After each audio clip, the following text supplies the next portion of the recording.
Between all the stats and analytics, talking heads and headlines, there's always a story hidden right beneath the surface.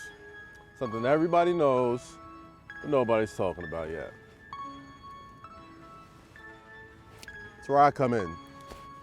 My name is Kaz, and this is Cause and Effect.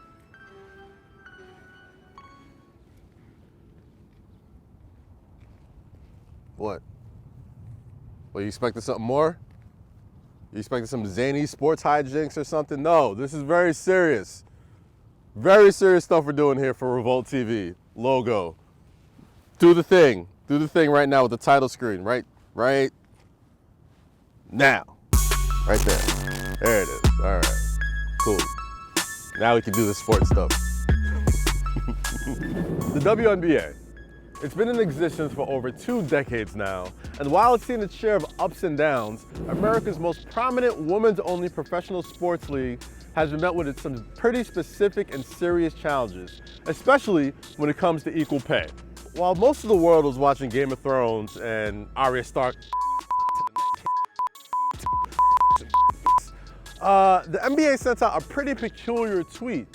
Let me read that for you real quick. And I quote, "There has recently been inaccurate information reported in the media regarding WNBA pay. In accordance with the CBA, the average compensation for WNBA players last season was $116,000.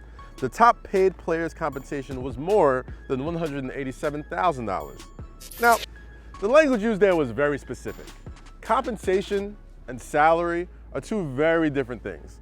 When it comes to compensation, that can include things like car leases, houses, food, whatever, while salary is paid for services rendered. Now, with all those expenses removed, what a true WNBA player's salary really is, that guess is as good as mine, because I don't really know. But the reason why the NBA felt the need to go into spin mode right then and there, their answer seems to be a little bit more simpler.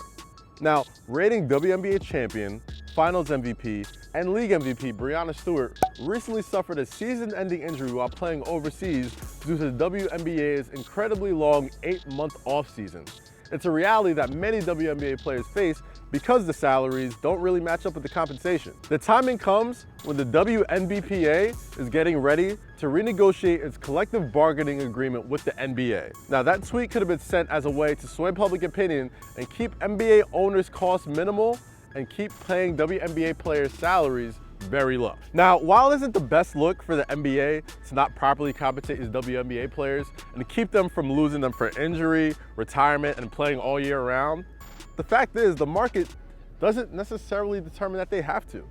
According to a 2018 Statista report, only 0.4%, that's right, 0.4, less than 1% of global sports sponsorships go to women's sports. That means for the $107 billion spent on global sports sponsorships, only $427 million of that go to women's sports. Nike has been on the front lines trying to increase that number, investing their money into grassroots programs for little girls and investing in programs like FIBA to grow the game internationally for women. However, the quickest and most efficient way to get WNBA players fairer compensation starts with you, the fan.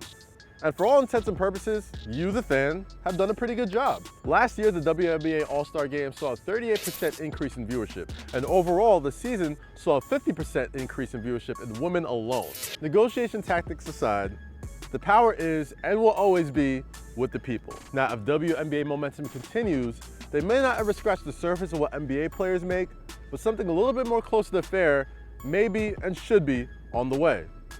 All you gotta do is just watch the game. My name is Kaz, and this is Cause and Effect.